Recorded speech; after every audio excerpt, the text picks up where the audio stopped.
it was CES last week, Yeah. and let's start off with that a little bit because I mean it's kind of late to be going nitty gritty into CES, and I honestly, so did you see anything that kind of piqued your interest with CES this year? Because to me, it seemed like a lot of the same the last couple Well, of years. I guess we could sum up CES real quick. 4K TVs and quadcopter drones. That's about it. That's all the companies are really throwing out there for us. And we saw a couple 8K TVs, which were interesting, which is kind of pointless. But as I said, we'll probably get into that later once we start talking about the TVs and stuff, which I definitely want to get to. So, Yeah, I mean that's what CES is all about these days. Though it's oh yeah, TVs and phones, pretty it's not much. anything exciting. There's not. I mean, there's a couple new innovative things like Razer had a couple devices like streaming game streaming things, but it's all stuff that's been done before, you know. It's not a brand new product. It's all Yeah. like rehashes or upgrades and stuff like that. Maybe a little feature that might be new. Yeah. With like TVs last year was a lot of the curved stuff. Curved Yeah. TVs, OLED screens. Now it's kind of like 8Ks being previewed and stuff like that. Yeah. But there's nothing. There's no crazy thing like holy shit. I'm so looking forward to that in maybe like 3 or 4 years. Yeah, exactly. I mean, 4K content is very limited right now, and the fact that they're already doing 8K stuff, it's kind of like why? Yeah. But this year, I guess we'll kind of jump into it.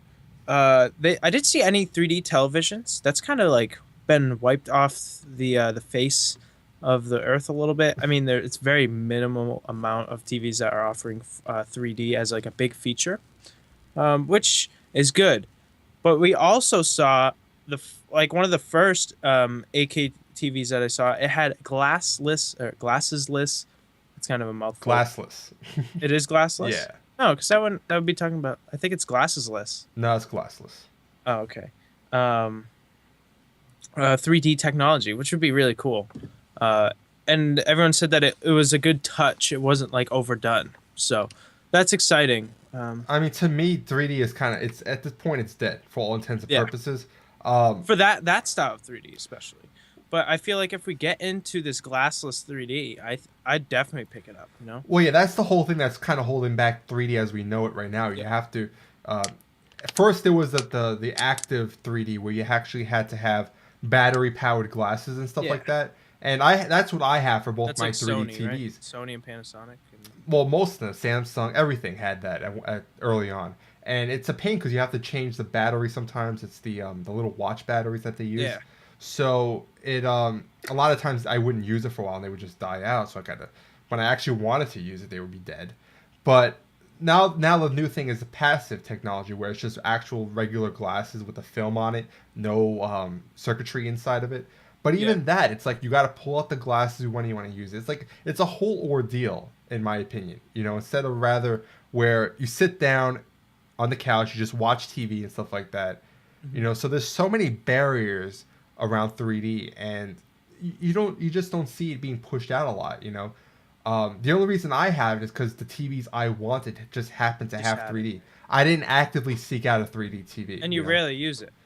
No, I know you yeah, don't use it at all in your office no. because none of your devices support it. Well, they Uh, do, like for movies and stuff the like that. Xbox and PS4 do? Yeah, Oh, I didn't know that. yeah. So, Um, but that's early on, I would use like my PS3. It had the DVD, the Blu-ray 3D technology through a patch, and I yeah, would once in a while watch a Blu-ray on a 3D.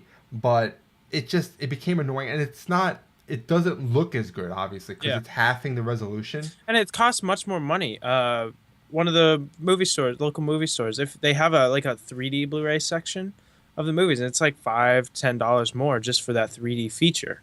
It's like it's not really worth it. I'd rather just sit there and watch it in full HD. You know? Yeah, that's another reason why I stopped buying 3D Blu-rays because it was costing extra as well, and I Yeah. wasn't using it. So I rather just buy the regular Blu-ray standard, and that's it. Especially down the road when I don't feel like I'm gonna watch it. But that's why they're not pushing it as much because Yeah.